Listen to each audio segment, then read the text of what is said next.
TGC Requiem. We are back with Modern Elves. Again, just want to point out that down here I've got my Twitter handle at TGC Requiem. If you enjoy the content and you want to follow, I do run polls. This is a newer thing every other week or so to give people a chance to vote on what I do recordings for. So if you have a specific deck, I'll probably rotate some of the decks that I play. But if you have a deck that you like to watch, it gives you some say in what I record each week. So if that's something you're interested in, feel free. As for now, we'll just get back to the magic. I won the die roll. I feel like we've been doing pretty good with the rolls tonight.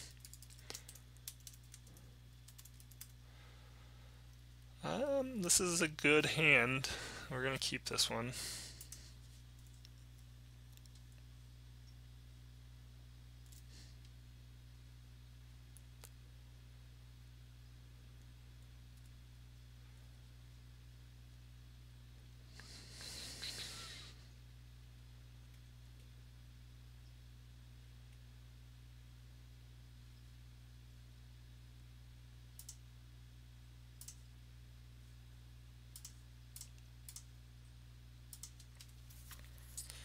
So typically just leading off with the Llanowar Elves or Elvish Mystic just to try and ramp into those turn 3 plays like Elvish Archdruid.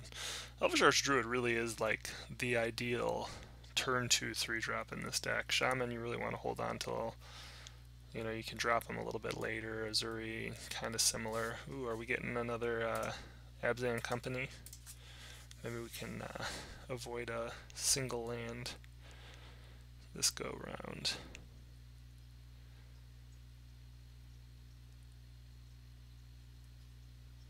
Looks like our opponent has a stop on our upkeep there. Yeah, so this just confirms we definitely want to go into Elvish Archdruid. So if you can get an Elvish Archdruid to stick going into your turn 3, you just really have the ability to do some explosive things.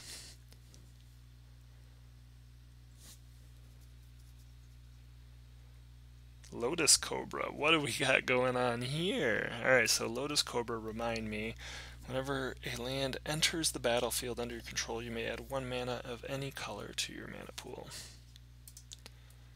I hate snakes, so this is beautiful art though. Here comes the path. It's a good draw. One thing I love about Path against Elves though is it just thins our deck towards our gas and just drives us towards our bigger spells, which we want to be casting anyway. So I'm assuming maybe this is like some sort of, I don't know if this is Bant like Knightfall or something. I think we just want to run out Nettle Sentinel and then another Archdruid here.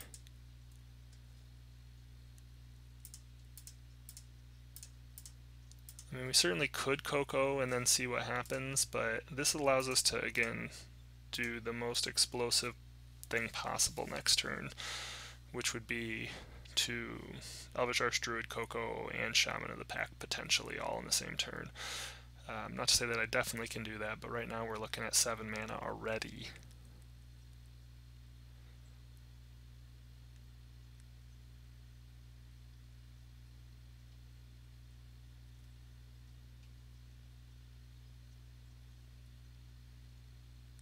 Another path? Oh my, this is actually pretty okay for us.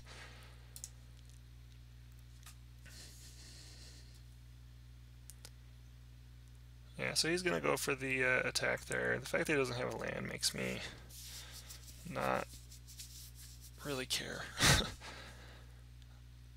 We're still kind of like a sum of our parts deck, so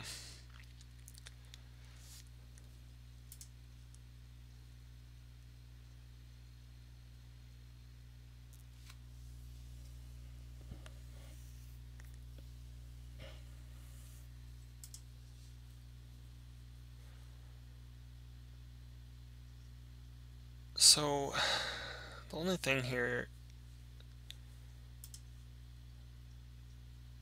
we're not going to be able to do multiple things, which is a bummer.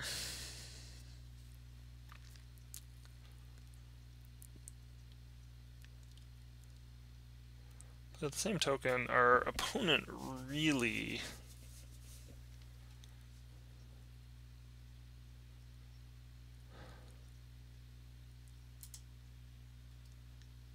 I guess we can Shaman. Maybe I just did my math really bad there. Wouldn't be the first time.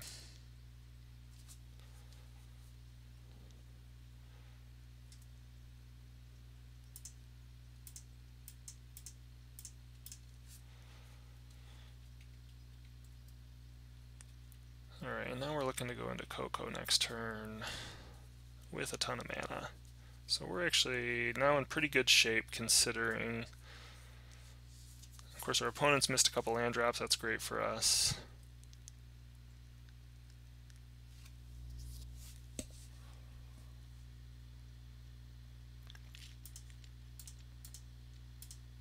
And we do just want to run this out main phase. If we hit an Azuri, we should just be able to attack for lethal.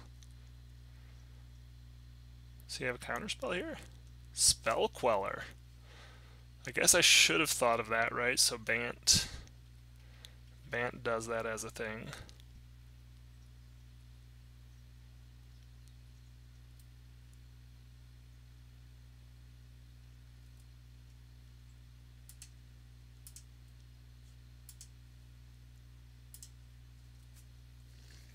And we're really willing to trade with almost any of these creatures.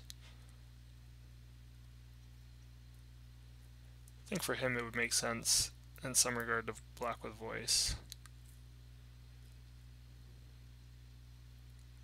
Presents a pretty big creature threat.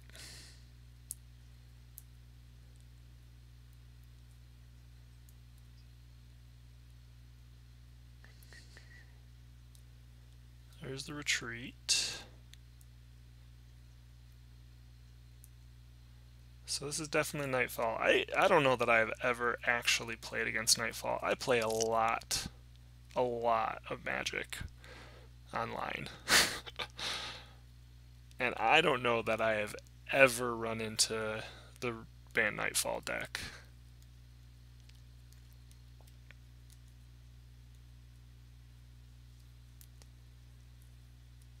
So he's using his land drops to scry.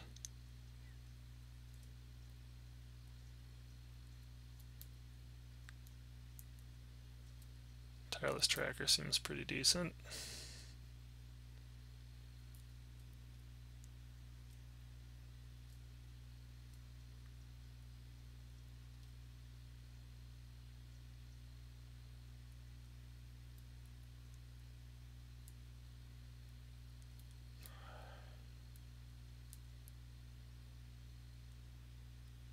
Problem here is if we attack with everything, I mean, he doesn't really have anything going on either, though.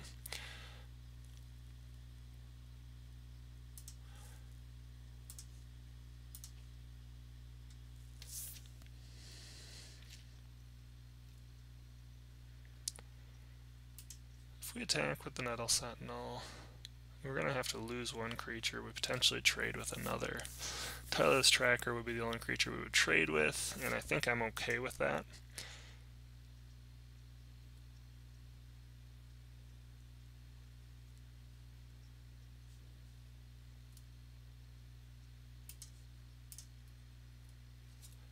I'm okay trading off with or losing the elemental rather.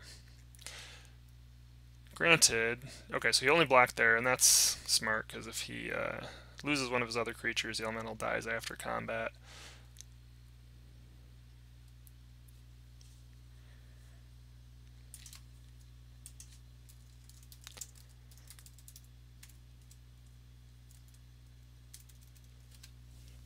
I have to admit, though, I really don't know what matters in this matchup.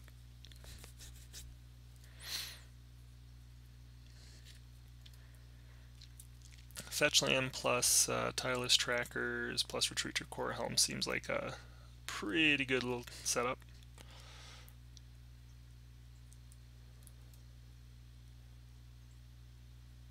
He gets to scry, and then he's going to get some clues which he can draw with. Probably hit more lands, help him scry, draw more cards. Really, we're just looking to get like a Shaman of the Pack down Ideally, Cord would be great for that. Best part is he's getting the mana off the Lotus Cobra. He doesn't even have to tap his lands here.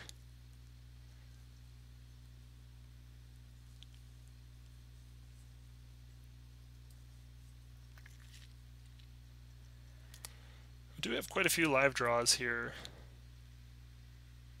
Oh, there's the Knight. So we have this turn, basically.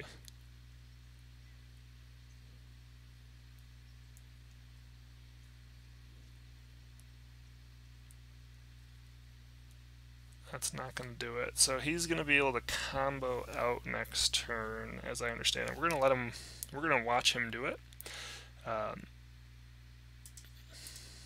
Because I know how it works roughly. But again, I just don't play it, and this should be a good learning experience for everybody else. I would think we should be favored against this deck, but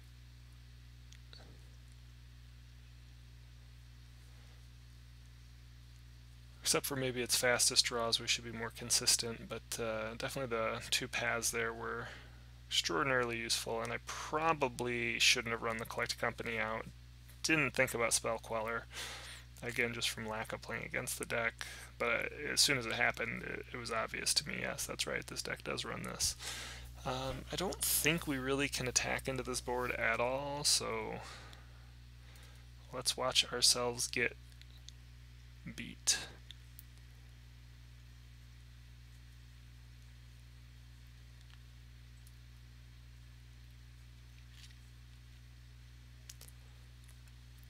So he's going to sack a clue here, get another counter on his Tireless Tracker.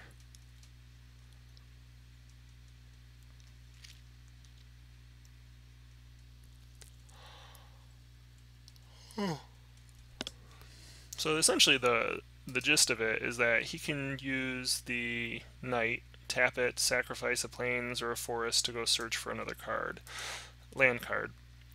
And then what he can do is he can, when that land comes in, he can use Retreat to Coral Helm to untap Knight and then just loop this. Each time he sacrifices a land, it goes into the graveyard, making his Knight bigger, and then eventually he gets like a, or our opponent, whether it's a he, she, they, whoever our opponent is, then has the ability to probably find a land that either makes their creature unblockable or Kessig Wolf Run to overrun. Based on the fact that he tapped for red and green here, I'm assuming Kessig Wolf Run is the land that he's going to use to get the he, she, they, our opponent is going to get used to get the lethal damage through.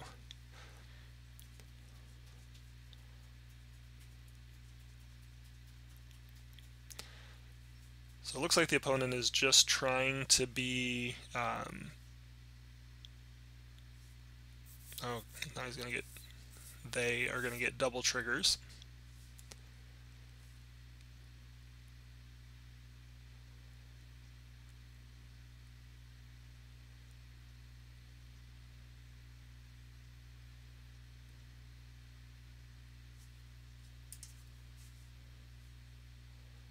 And we are good with allowing a significant amount of damage through because we're a Shaman of the Pack away from winning.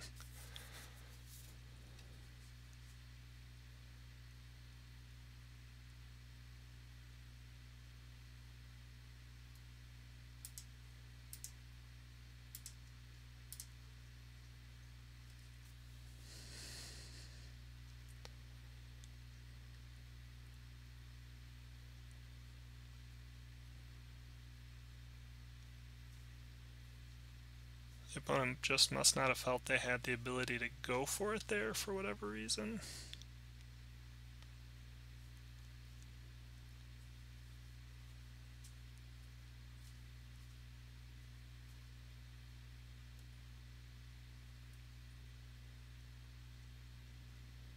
And we're willing to do that for another turn too.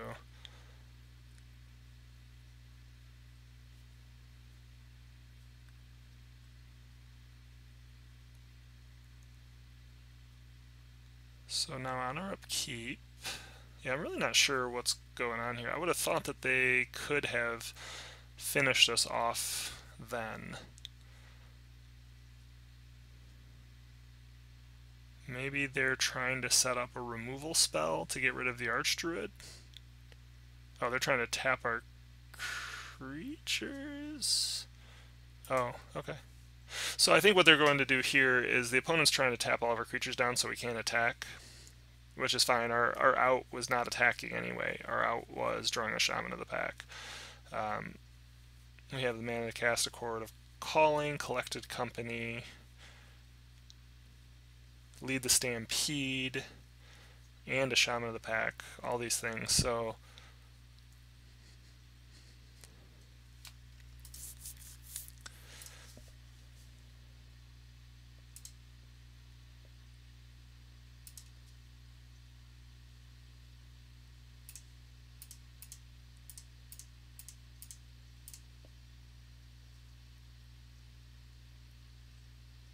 and we're just, again, Shaman or bust here.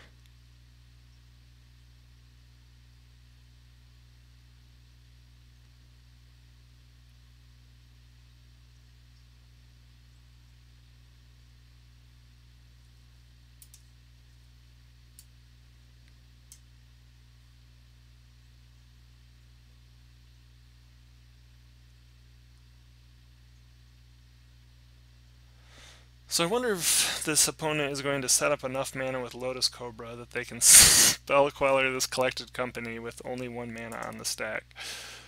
Or 1 land in play. Gotta admit, this seems pretty cool. Really complex, but cool.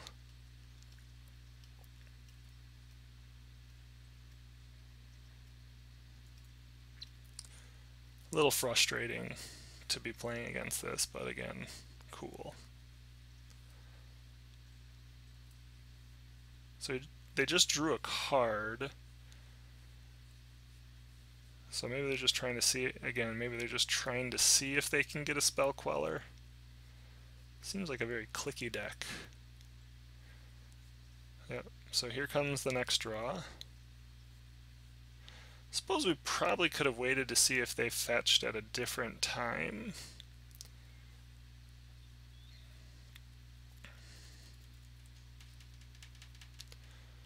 Again, I'm pretty sure they know that if we hit a Shaman, they're dead, and so they're just trying to cycle into cards with this combo they have here with Knight, the Retreats, the Tireless Tracker, Lotus Cobra generating mana with all these lands coming in. I don't know that this is infinite, but I bet it's consistent enough. Yep, there we go. There's their Spell Queller. Oh, this is great. So I'm not even mad. I'm impressed. Yeah. I don't think that was necessary. I think our opponent probably could have just beat us last turn, and so this was a little unnecessary. And it's possible that if we had known this deck better, we could have waited till they tried to do something and then responded with the Collected Company then. So we'll try and be a little more careful about that in the next match, or the next game rather.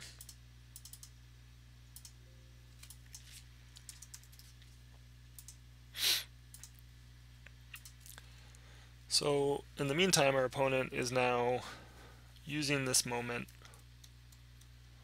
to tap all of our creatures down, make their creatures big enough where they can swing back for lethal. Somehow I lost my match status here.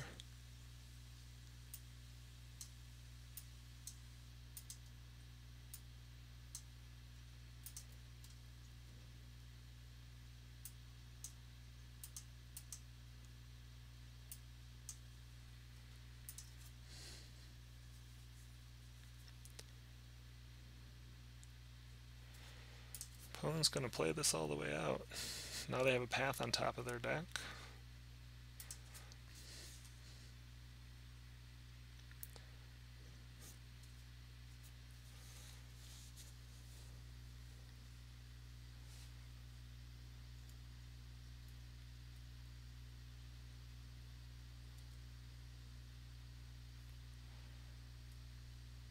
So some unnecessary untaps and life gainage going on.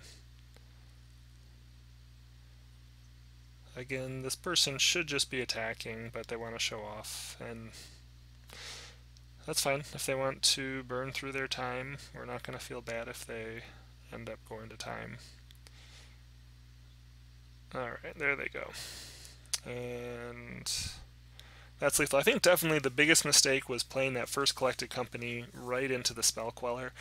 We definitely could have timed that better if I had spent the energy to think about what this deck might be running. Again, I don't think I have actually run into the Bant Knightfall deck ever online, and so clearly it just was not on my radar.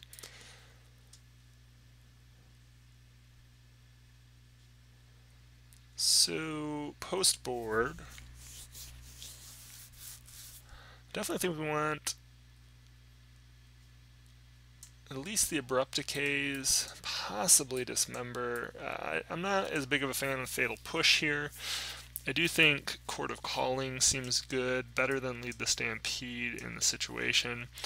Fracturing Gust could be okay, Reclamation Sage definitely. I don't know that Maelstrom Pulse is really necessary. The only other card I think we might want to consider is Fracturing Gust, but they only had the retreats, so I don't think we want to worry about that so much, although it is another answer to them, and it is not counterable by Spell Queller. So maybe we do want to keep that in. Beyond that, I don't think we need two Azuris here. And I think we could probably cut a Nettle Sentinel and maybe a Dwynen's Elite. We want to keep the Heritage Druid in for relatively fast starts, but we do want to have some interaction here for their combo.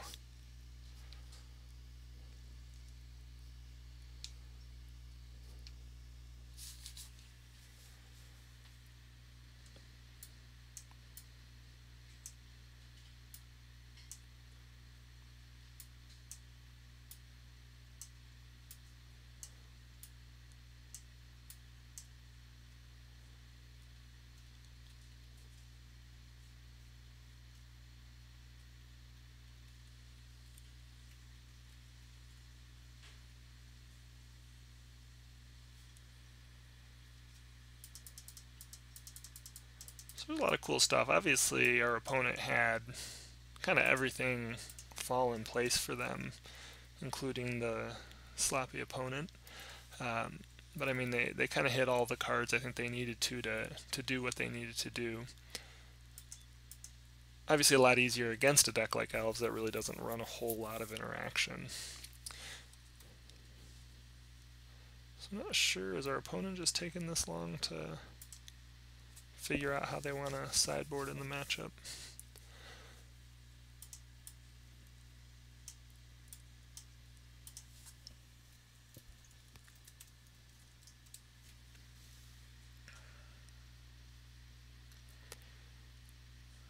There we go. The nick of time.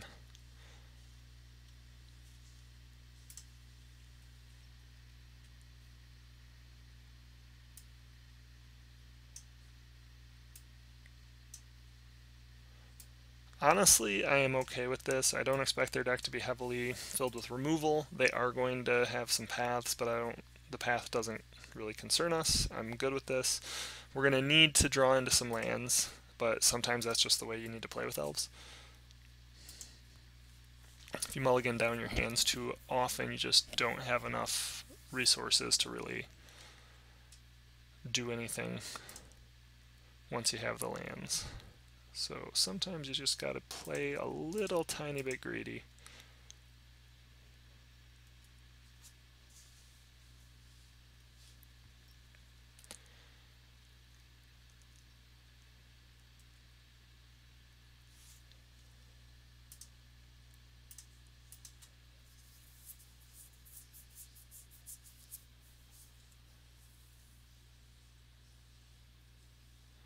So we're just going to throw out the Visionary, hope we draw a land, and then play the Nettle Sentinel. 9. Okay. So now we get to be a little nervous because our opponent can smell blood and they could potentially use some sort of removal spell. Again, a path doesn't really concern us that much. Early Knight of the Reliquary is good for our opponent, especially if they, she have access to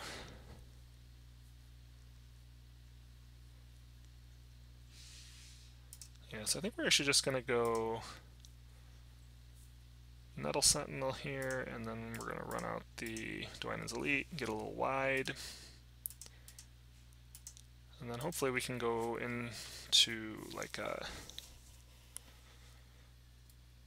Archdruid next turn, which could lead into a potential Shaman Azuri turn, or Azuri turn. If our opponent hits Retreat to Coral Helm here, I don't know if we lose on the spot or not. So I think this is it, right? So I think we got it. Okay, nope, they're going with that. So let's say they could tap and start cycling these right now, but maybe they just can't produce enough mana here for it to really work.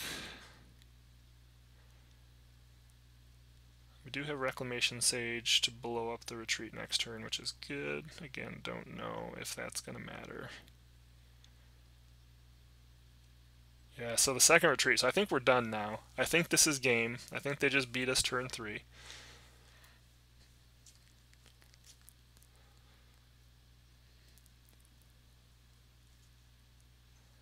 So the first trigger is going to untap the knight.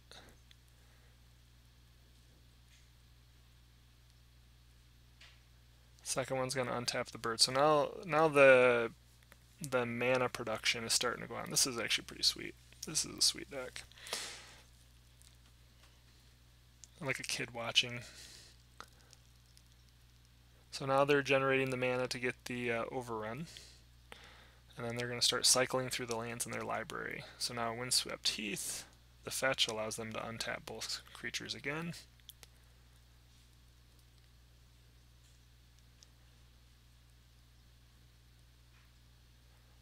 Then tap for a mana. Crack it to blow up a land. Gonna get another fetch. Untap triggers again. So on top of this, netting mana. So this person just had the absolute nut draw here.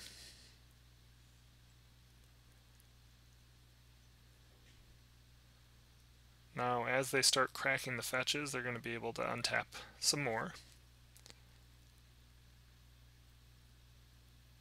I'm actually going to just F6 here. So it's going to start tapping our creatures while simultaneously untapping the knight, crack the fetch, land comes down, blow up the land. Now they're going to tap one of our creatures and untap the Birds of Paradise. Birds generates another mana. Knight breaks another. Oh yeah, the land gets another land mana. Now the knight's going to search the library for another land, getting rid of the Hallowed Fountain. As you can see, the mana is growing large. This is very fiddly.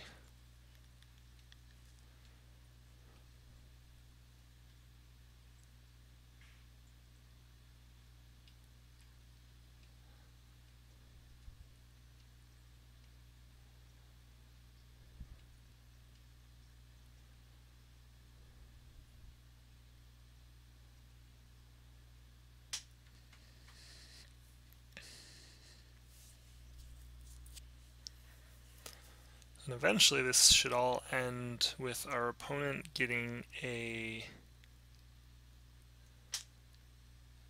whatever the card's called, Kessig Wolf Run, which you can pay green and an X, green, red, and X to give target creature trample and plus X. 0 until end of turn. And so what's going to happen is this knight's going to get to roughly like a 20/20, and then they're going to be able to give the knight plus 10-0 and trample or something like that.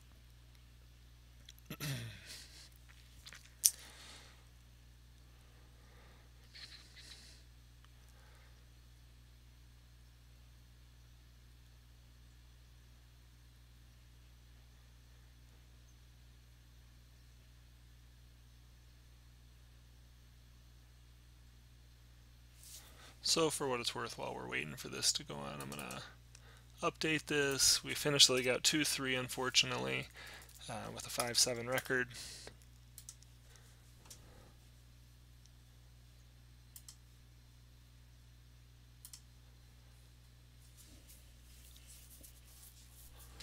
Opponents now attacking for lethal, and that's the game. So beyond that, I want to touch on one other thing. Pretty excited about the Amonkhet spoilers. There was a new card spoiled for Nissa, Steward of... what was it? Nissa, Steward of something or other. Steward of the Elements, possibly. As you can tell, I'm super excited. I can't even tell the name. But I think it's going to fit very well in... oops. Yeah, here it is. Trying to see if I can get a bigger version of it.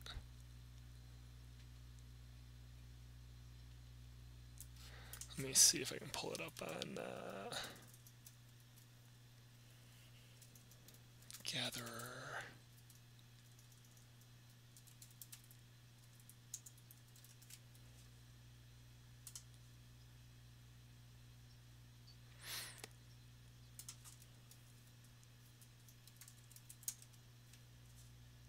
Go. Alright, so Nissa, Steward of the Elements. So X green-blue with 3 abilities. The first ability +2 is Scry 2, which is roughly the equivalent of drawing a card. So they say. 0, look at the top card of your library if it's a land card or a creature card with converted mana cost less than or equal to the number of loyalty counters on Nissa, Steward of Elements. You may put that card on the battlefield. So if you drop this at X1, so turn 2, say you play a land, Elvish, Mystic, and then you play a second land, cast Nissa, you can immediately pay 0 and try and reveal the top card of your library.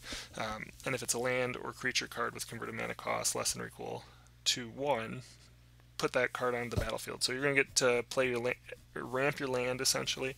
You're going to get to play 16 or a quarter of your creatures are 1-drops, at least in Modern Elves. I also think this card possibly is good enough in Legacy Elves, which I'm looking forward to trying out. But worst case, you play your turn 2, you uptake, you scry 2, and you can help set up your draws for these 0s. The other thing that is really awesome with this card, it's grindy, so in long matches, you know, it's just going to be extra card advantage. But also the -6, I mean, if you think about this, Elves can produce this much mana on turn 3 fairly easily. And so if you were to say Elvish Mystic turn 1 and then turn 2, you know, you play a Elvish Archdruid and I don't know, like a couple other creatures. I mean, I guess you can't turn 2 do that. Maybe it's not that realistic turn 3, but there's going to be a lot of scenarios where you're going to very quickly be able to untap, like turn 4, play this for 6+ mana, and then immediately be able to attack for 10 with the 2 5/5 elemental creatures with flying and haste. So I don't know. Point being, I'm super excited about this card in Elves, and you know, jumping a little bit ahead, you can kind of ignore the sideboard, but these Lumbering Falls will be Botanical Sanctums, but this sets up the mana base pretty well, I think. And then otherwise, getting rid of the Dwynen's Elite, at least temporarily. I think the Coiling Oracle will fit really well into this build. And then I'd slot a couple of those Nissas in right here, probably have one more in the sideboard for the really grindy matchups. played with Lead the Stampede, there's just so much card advantage. Elves will just be able to keep throwing creatures turn after turn. You also can consider, once you start adding a blue splash, Beck Call. I don't know that Beck is good enough. I've tried it before, and it's possible that you could really set up some sort of chains with the. I mean, I've done it before, like a turn 3 Beck chain into Craterhoof. I do think Craterhoof is worth considering with the new Nisa again as well. Potentially, because you could cast her for a lot of mana and down tick. Probably unlikely, but if you play Beck, you can get Craterhoof with the green Pact, Summoner's Pact, and then cast Craterhoof off mana. You can actually like net mana with Heritage Druid and Nettle Sentinel, and then just keep looping creatures, very similar to how you would in Legacy, just not as effective because you have to have green-blue. But and then blue also offers Unified Will as a sideboard option. I don't know that I really like it, but against decks like Tron, where you just gotta protect yourself against a Ugin or Karn, or an ad nauseum against for a single turn, you gotta stop that ad nauseum. Decks that might be slightly faster than you, more consistent, you can play Unified Will because you're gonna have more creatures than them, and it's a good counter spell. My only concern with Unified Will is Elves really is a proactive deck, and so trying to hold up counter magic is not great when you're trying to progress your game plan. But it's possible that in a build with maybe more Nisas, Unified Will might be alright. But anywho, again, I'm excited just talking about it, and as soon as she drops, we'll be playing some matches with the new Nisa to see how it goes. So make sure you come back for that. Anyway, you all have a good night. I'm gonna go work on the cube.